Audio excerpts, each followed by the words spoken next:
Hey there, lovely listeners. It's Will here from the Wizarding Wireless Network.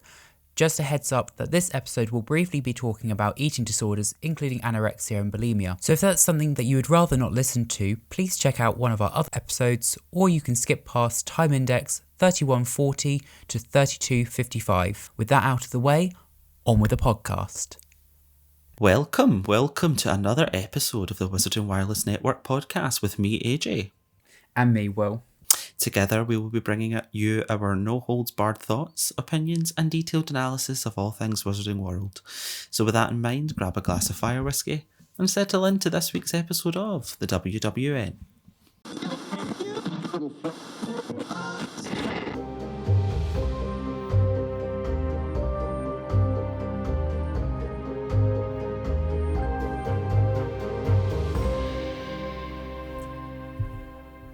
Welcome to the Wizarding Wireless Network with your hosts AJ and Will, streaming to you on all of your favourite podcast providers and on YouTube.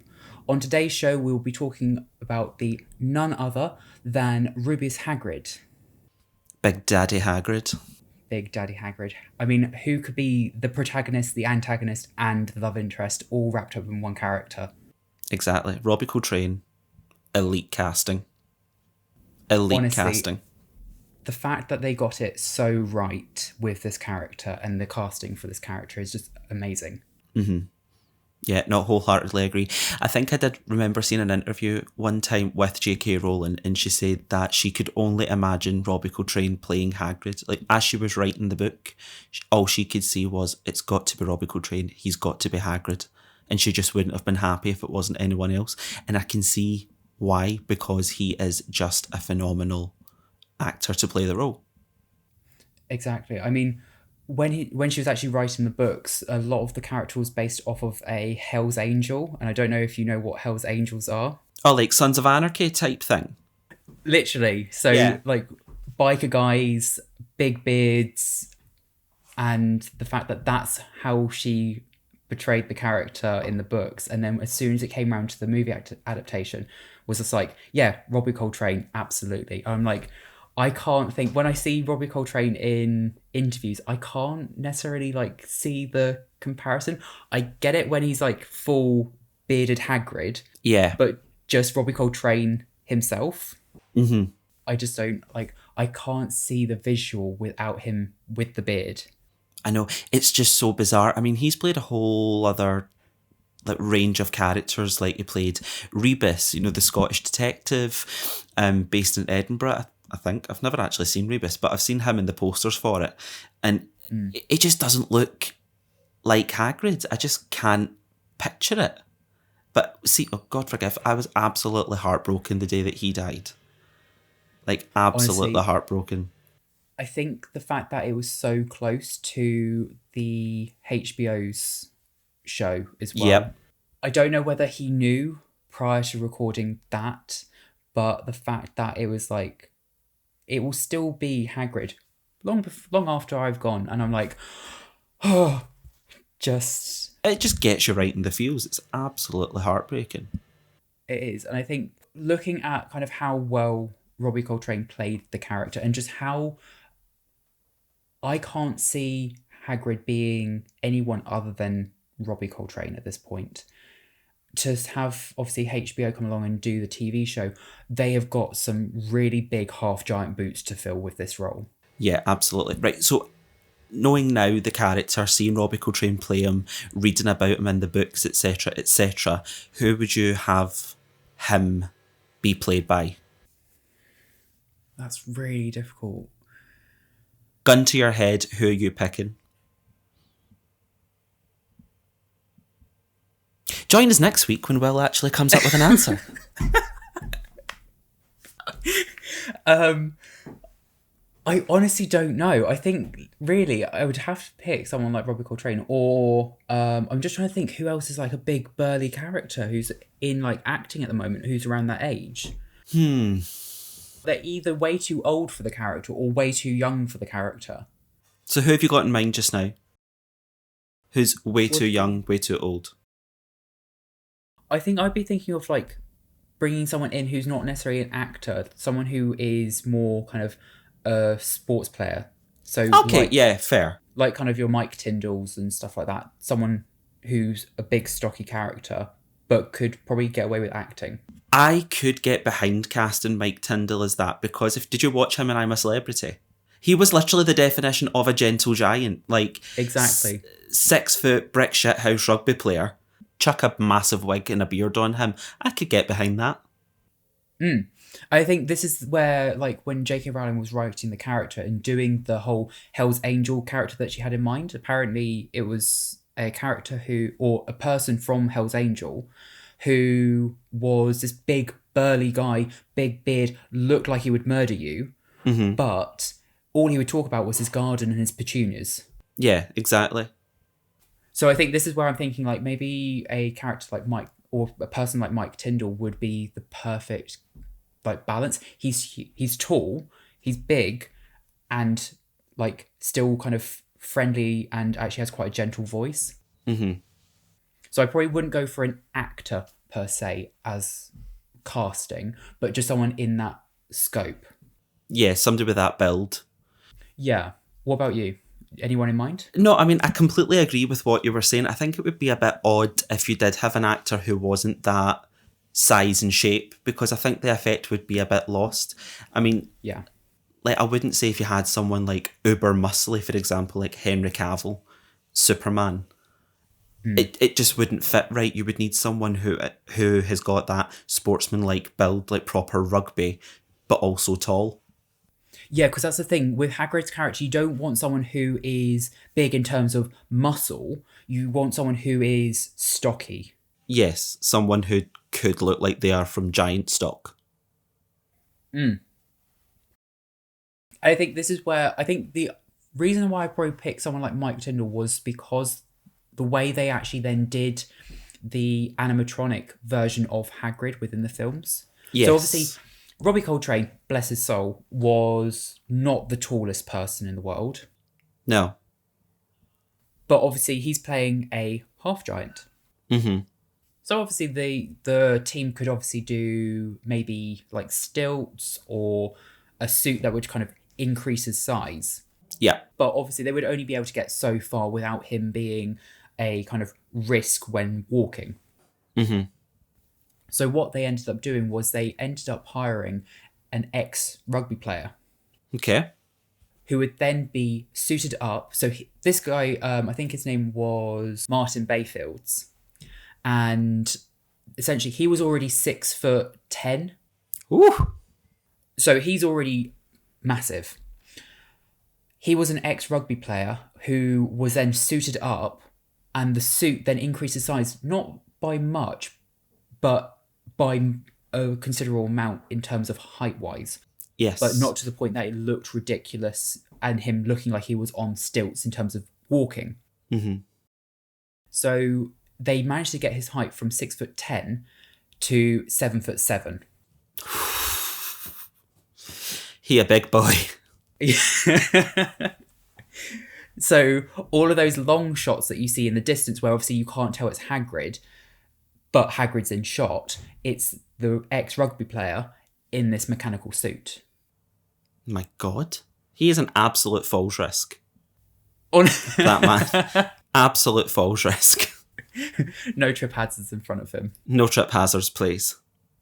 Has to have his guide. That is a fractured neck or femur waiting to happen. So I think actually that's where kind of like this idea of having like someone who's a rugby player who's quite stocky came from. I hope that they actually then cast someone who is slightly more unexpected and they don't go through like that generic, let's just get someone like Henry Cavill in because he's like the flavour of the month with acting at the moment. Yeah, I mean, nothing against Henry Cavill, phenomenal actor, but it's got to be done in such a way that it looks authentic and feels real. Exactly. And the thing is, the character, as much as Henry Cavill can play that kind of hero character, I think there's a difference between being a hero and being someone who is an empathetic character. Exactly. And I think Hagrid is an absolutely pure character. Like, there is not a bad bone in that 7'7" body of his. No, exactly. Not a single bad bone. And the thing is, I read something interesting, and I don't know if it's true or not. I mean, it could be fake news, quote unquote. But apparently when Hagrid was sent to Azkaban after the events in Chamber of Secrets, he was such a pure soul. The Dementors loved to feed on him. And when the Dementors found out that he was being released, there was apparently talk of the Dementors revolting against the Ministry because they enjoyed Hagrid so much as a food source.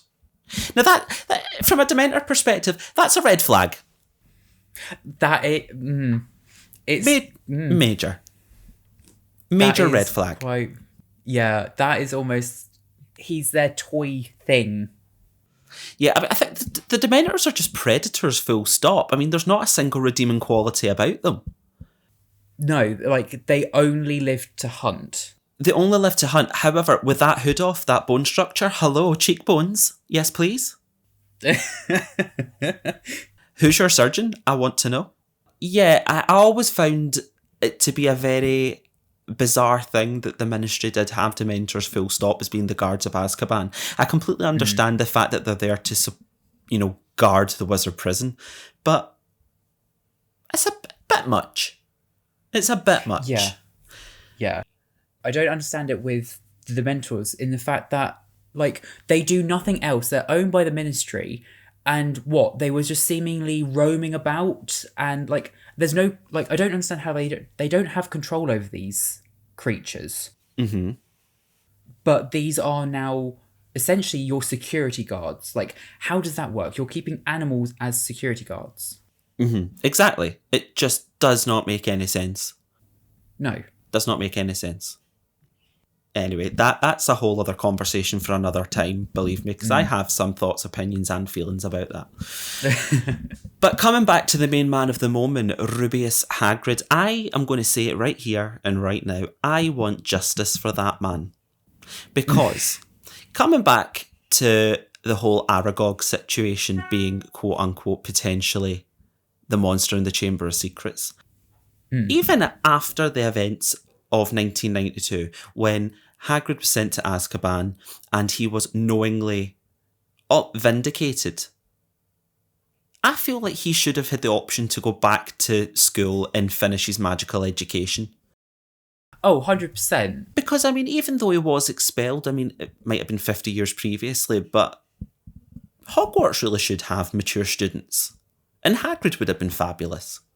He deserves that. He deserved that redemption. And the thing is, how long was he in prison for? Because obviously he was in prison until they caught or proved that Hagrid wasn't the serial killer. Exactly. But, well, it's funny because I think my childhood perception of this, the events of the Forbidden Forest and going into the chamber happened over the space of a day. That is probably completely wrong. Like, completely wrong. But in my mind, it just happened over the course of a day. Well, maybe like 24 hours. Like, go see Aragog in one evening, sliding down a water slide into the bathroom the next. Well, you never know. Stranger things have happened in 24 hours. Have you seen 24 Hours in A&E? That is true. The stuff that comes through that door. Exactly.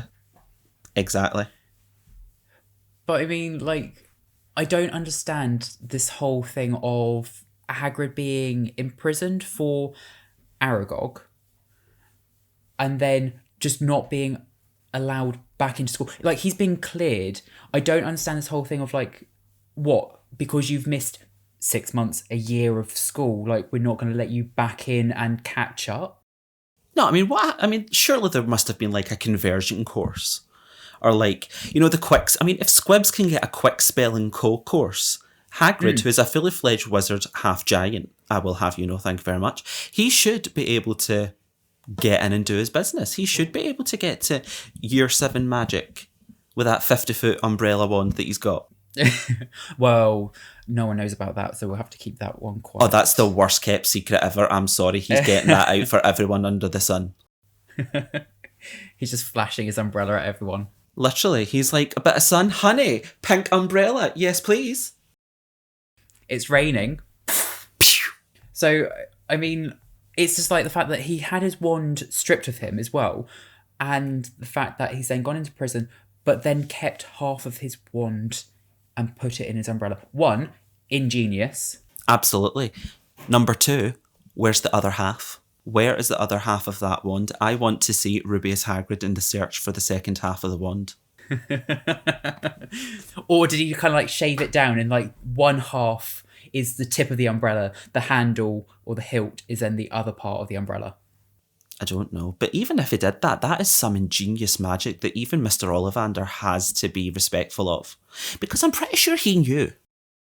Didn't he? Well, if you think about it, like, if you snap a wand in half, like, the amount of broken wands you see during the series, and none of them work again, he's got a broken, snapped wand, and half of it is in an umbrella, and he can cast from it. Exactly, and that was done, allegedly, by someone who only had a year and a half worth of Hogwarts education. Exactly. Don't sleep on Hagrid. No. I'll tell you that. He is secretly, like, top of the class. He really is. Hermione Granger, hang up your wig, bitch. Rubeus Hagrid's here. It's coming for you. He's coming for your gig. Hermione goes to the library. Hagrid, I wrote the books. It was me. I did it. Bathilda Bagshot. Bitch. You can keep your history. I'm present. Exactly. But no, I'll just go back to my pumpkin patch. Bitches don't know what I'm all about. I mean, actually saying the fact that he is better than Hermione, in a way, actually, he's got probably the best protection of, or the defense of any wizard. Because of him being half giant, he has got like a natural affinity to defense of stunning spells. Like, you can't stun Hagrid. No. Hermione even points out, because he's a half giant, trolls and giants can't be stunned. Mm-hmm. So actually, he's almost got the best of both worlds. He can be a wizard, but he's got all the best perks of being half giant. Yeah. But to have him then almost be this kind of subdued character, which ironically, like, that's not really who he is, because if you think about actually his overall character, he is someone who's part of the Order of the Phoenix. Exactly. I mean, he must have played I say he must have. He did play an integral role in the Second Wizarding War. Interestingly, I would like to know what he did during the first one. Because, Hagrid is purely there, I think, from the Order's perspective as the muscle. Because, you can't really argue that someone who has had a year and a half of magical education would be useful in a duel against a Death Eater who has probably had 7 years of a magical education and then also postgraduate experience at Voldemort's School of Dark Arts. So, I agree. I think he is definitely the muscle of the group, mm-hmm. and used as those kind of like errand kind of tasks. But he's naturally unable to be stunned, which is pretty much a wizard's bread and butter. Mm-hmm. He has a mode of transport that is undetectable. Mm-hmm. And he is strong. I mean, that's like, you've always got that kind of character within any kind of like action film, heist film, that kind of group. You've always got the muscle. He brings the muscle, he brings the love, he brings the empathy. Hagrid is actually what I would look for in a Tinder match, probably. AJ, looking for big bearded daddy bear. Needs to be empathetic, can have a nice hug and a cuddle. Apply within.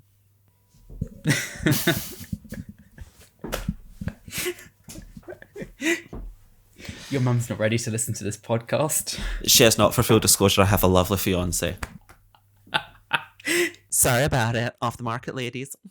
He is generally like that person that you can rely on. Yeah. And the thing is, Dumbledore actually trusts him with a lot of like the most important tasks.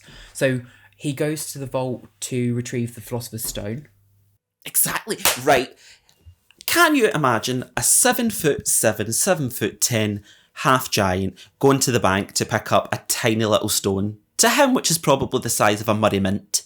That'd probably get lost in his pockets. I would be very dubious about sending him for such a small thing. He'd be like, where's the Philosopher's Stone? Oh, I think I might have eaten it. I thought it was a cherry drop. Elixir of life, here I come. Concerned. But the thing is, like, you're absolutely right in the fact that, like, he loses so much in his pockets. Like, doesn't even, like, lose Harry's letter in his pockets.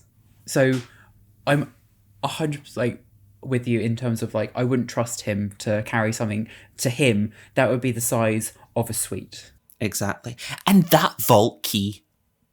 Harry's vault key. Now, like, I would lose that. Honestly, it is microscopic. I mean, the keys were built for goblins. And Hagrid is not a goblin. He's not even, like, human size. Like, that is, like, scaled up or scaled down by 100. Exactly. Like, that's barely a toothpick for him. Yeah. Very resourceful for someone with such large hands. And I must respect that. The Philosopher's Stone isn't the only major operation that Dumbledore gives him to do. So one of the other things, obviously, is bringing Harry to Privet Drive. So he's had to go to Godric's Hollow to pick Harry up. Mm-hmm. I think, as you said in one of the other... I think it was when we were talking about Chapter 1. Yeah. It was the fact that he's physically had to go into the house, get Harry out of there, but go past all of this destruction and death. Mm-hmm. He must be a very, to use an NHS term, emotionally resilient character. Because, I mean, to go through all of that, I mean, losing his mum, did he even know her? Losing his dad, go to school, get expelled, stay on as the gamekeeper, go and see his friends. Essentially, they're burnt, charred bodies in this destruction of a house. Pick up a small baby, give the baby over to these abusers, and then see Harry go through everything under the sun that he did during his 6 years at school. To go through all of that and still be someone who's kind, caring, and empathetic, compassionate, I think it just speaks volumes to his character. It really does. But I think it's one of those things where, I know you say about, like, resilience, it's a bit of an eye roll, kind of like overused terminology, but I think it's one of those things where you can only be someone who is kind, caring, compassionate as Hagrid is because he's gone through so much. Well, exactly, I suppose so. Because you can relate so much more to people. Like, he relates so much to Harry because he himself is an orphan. Yeah. Yeah, he is, yeah. And the thing is, I think we kind of forget, because it's so, not necessarily glossed over, but I think it's just one of those things where, because it's almost talked about in the books so casually, you don't realise that Hagrid's mum is alive but doesn't. Or no, she's dead, isn't she? Was she alive? I honestly don't know. But definitely, like, out of the picture. Yeah, She's paying child maintenance from afar. You know? She lost custody. She lost custody. Jerry McKyle came in and said, listen, a 17-foot troll. Absolutely not. Monthly payments up until he was the age of 18. That's the deal. We'll get that signed. I wonder if the Ministry of Magic has got like a... Oh, what do you call that? People like the Child Protective Services Department. Well, if they did a really bad job looking after Harry. Oh, God, yeah. Let's... Oof. So many datexes. So many datexes, indeed. Safeguarding issues. So many safeguarding issues. I would like to think that when Kingsley Shacklebolt became Minister for Magic, that he did open up the Magical Child Welfare Office. True. That does sound like something he would do. It would do. If not him, at least Hermione. Probably, yeah. Oh, you would like Although to. She's more house elfin based. Yeah. She's like, fuck them kids. Yeah. No. Don't worry about your best friend who was orphaned for like the 18 years that you know him, but you know. Yeah. It's like pay to a galleon so I can knit socks for elves. Exactly. They're the ones in need. Woo. But so you've got someone who, going back to kind of Hagrid being an orphan. I mean, like, you've got his mum who's out of the picture. You've got Hagrid's dad who's died. Hagrid then whilst Hagrid was at school, Hagrid then gets expelled, has then nowhere to go back to because he hasn't got family. So I'm guessing Dumbledore then takes him in and looks after him and gives him the gamekeeper role, which is why he's there in the first place. Interestingly enough, though, because at that time, Dumbledore wasn't headmaster. It was Professor Dippet. That's true. But was Professor Dippet the same headmaster by the time Hagrid got out of prison? No, but he didn't go to prison, though, did he? He just got expelled, because he didn't go to Azkaban initially. He just got expelled for Moaning Myrtle's death. You know, that's fine. You know, we think your massive spider has killed this child in a bathroom. We're just going to let you go out of school. Okay? And that's it. We'll say nothing more, nothing less. Surely if you are accusing a person of murder or being accountable for murder, they would go to prison. No? Like, they were going to put Harry in prison for, like, the minor things that he was doing. Well, you would like to think, but I mean, parallel to this country's criminal system. Wouldn't surprise me. We're not going to get political in this show. No, let's not.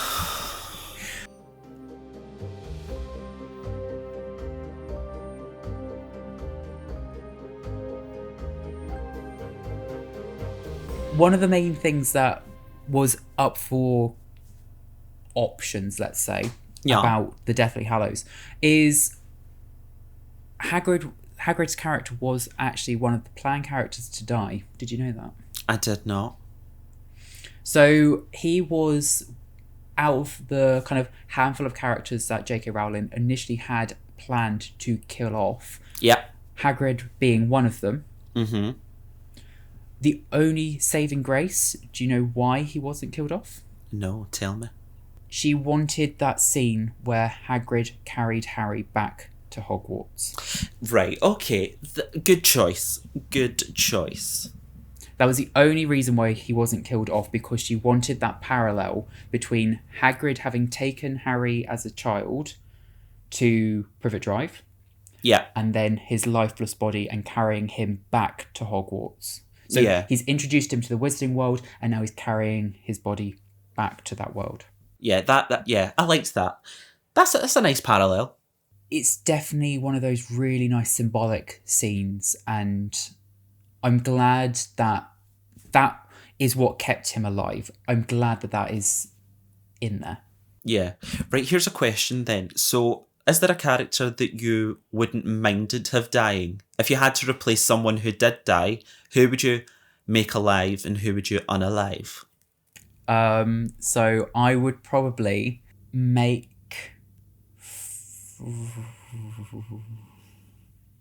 Are you going to say what I think you're going to say? No.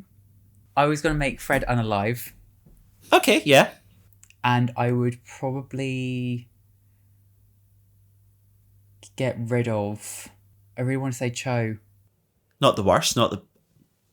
Yeah, I mean, she's alright. She's not my favourite character. But that's what I mean, like, it's almost like a character where it's like, you kind of feel sorry if she did die because of the connection that she had with Harry. But it's not a character where you kind of go, oh my god, like, heart-wrenching. Yeah, for me, Fred was the worst, I think. Like, absolutely the worst. That's why I'd want him back. Yeah, between Fred and Hedwig. Yeah. But I mean, I think the trouble is, like, something as kind of an option like that is you've got Fred who had like a whole life ahead of him, and then Hedwig where what's the lifespan of an owl? I mean, yeah, I mean, I'm not saying that I would like kill off a human character to bring back a bird. You know, I'm just saying the saddest deaths of that film was probably those two. I think contender would be Ramus and Tonks, but... Do you know what? I'm going to say something controversial. Go on. Professor Lupin? Really? Oh, okay. I'm not saying he's a bad character, but I just don't see why everybody wets their drawers over him. Do you know? I'm like, he's a good character. He's fine. There are just so many other ones. I mean, I was like, okay, fair enough. Yeah, Last of the Marauders. You're with your friends now. You're with your wife. It's sad that your son's left. I get what you mean where, like,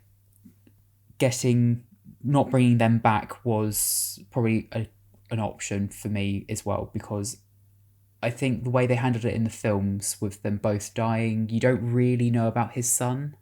It doesn't tug on your heartstrings as much as it does in the books, knowing that there's a child. But you know what the thing is? I don't even think it mentions the fact, up until Harry uses the Resurrection Stone, that, Remus and Tonks had a son. Because there's only like one tiny little hint. And it was the very beginning, at the Battle of the Seven Potters. That was it. That was completely it. And Mad Eye interrupts them. Exactly. Like, that's the only hint. And you've got to really know the book and the literature to know that that's what they're hinting at. I know, like, she does this whole thing of, like, touching her stomach and everything. But realistically, if you don't know... I mean, like, touching your stomach, she could have been holding in a fart. I mean, that's nothing. She wasn't even showing. So I'm 100%, like, the fact that you don't get any inclination and the only thing that gets mentioned... The thing is... Sorry, going back... How does Harry know?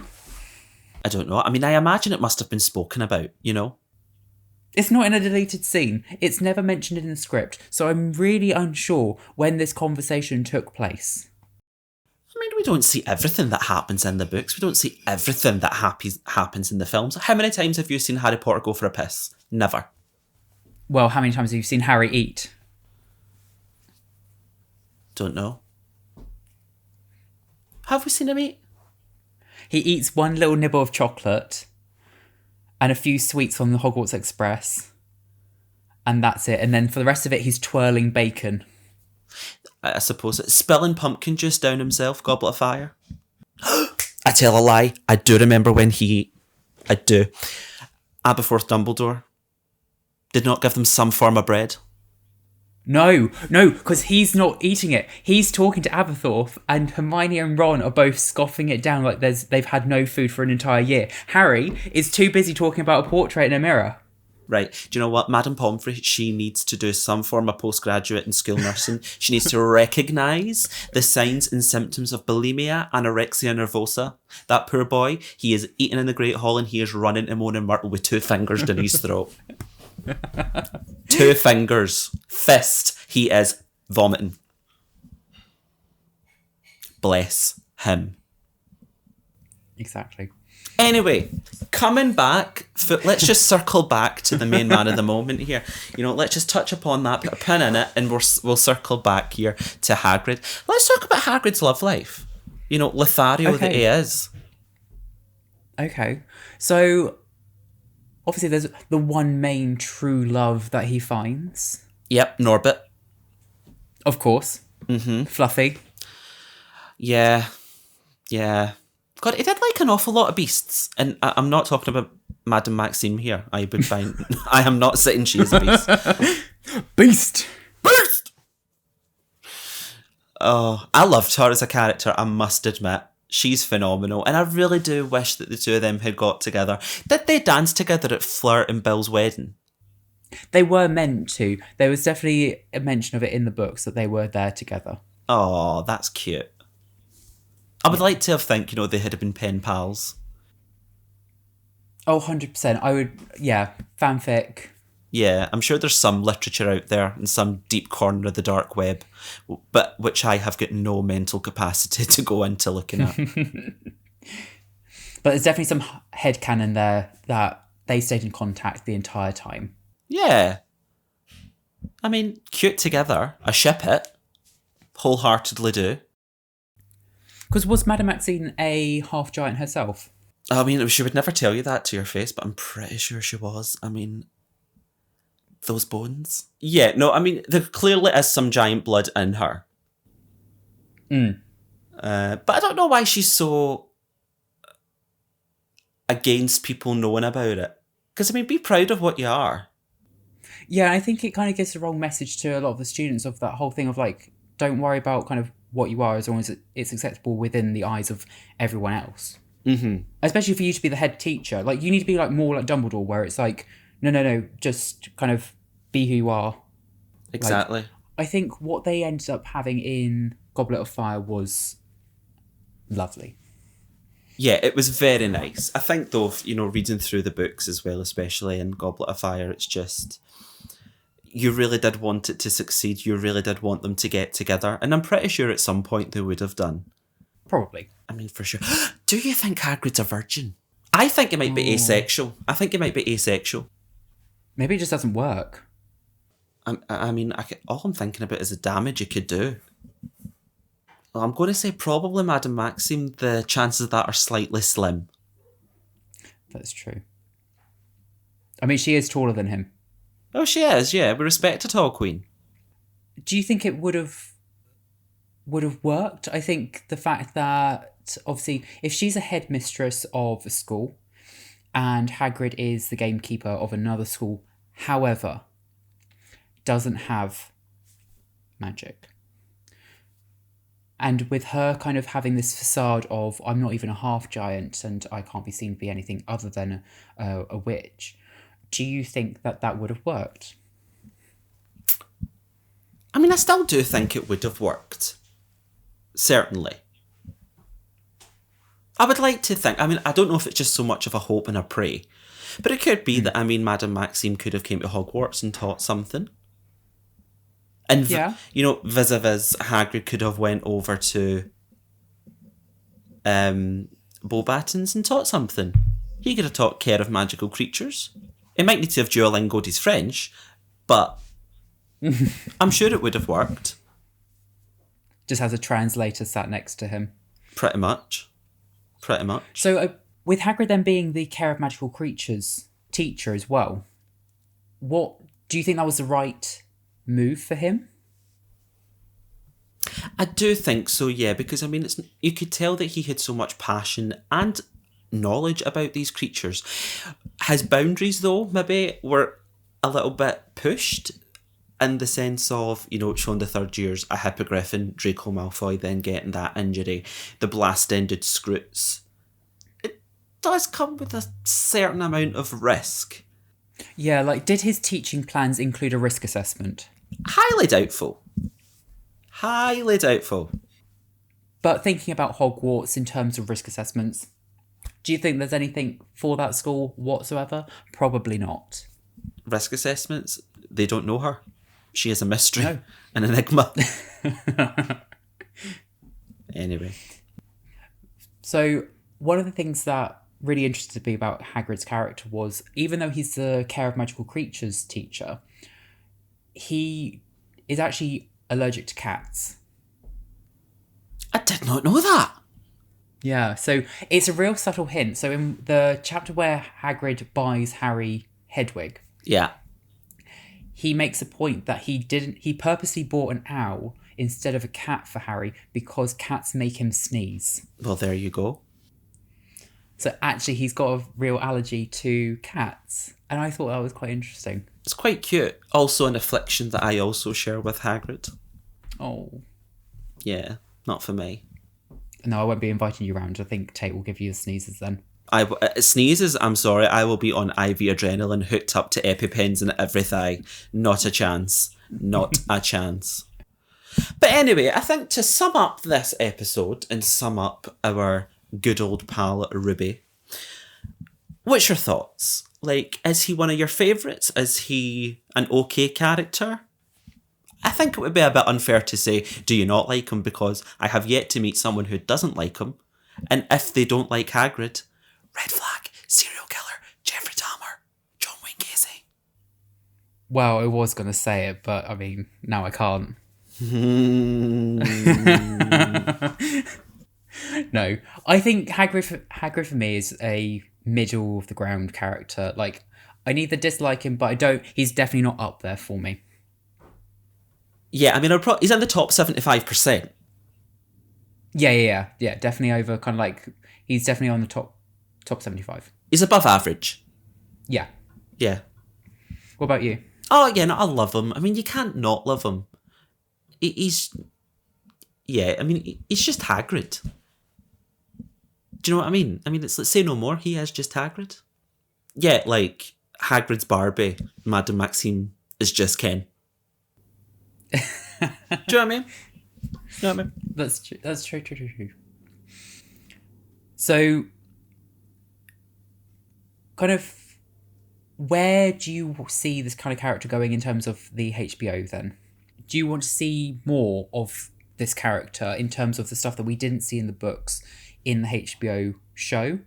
Or do you think they got it quite right with the film adaptation initially, and that's the kind of level that you want to see in the adaptation? I do think they got Hagrid right the first time, and it'd be very difficult to try and replicate it. But going by what the HBO specials are saying, that if they do want to go a episode, essentially like a chapter by episode sort of framework type thing, then I'm expecting everything about Hagrid.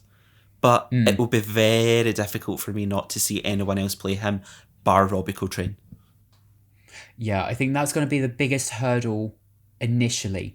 I think once we get into accepting that character, I think initially seeing someone other than Robbie Coltrane playing him. Exactly. But overall, love the man. Hagrid and Robbie. Oh, you've got to. Yeah, you can't not. So I think this kind of quite naturally sums up our thoughts, our feelings about the late, great Robbie Coltrane and Rubeus Hagrid. Indeed. What are we talking about next week, AJ? I don't know. Well, you've got the calendar in front of you. So next week we are going to be talking about Chapter 4. The Keeper of the Keys. Yes. So we are going to continue this conversation about Rubeus Hagrid and his grand entrance to Harry Potter and the Wizarding World in the next episode. So, as always, make sure to keep your radios tuned in and join us next week for the next episode of the Wizarding Wireless Network. Bye-bye. Bye.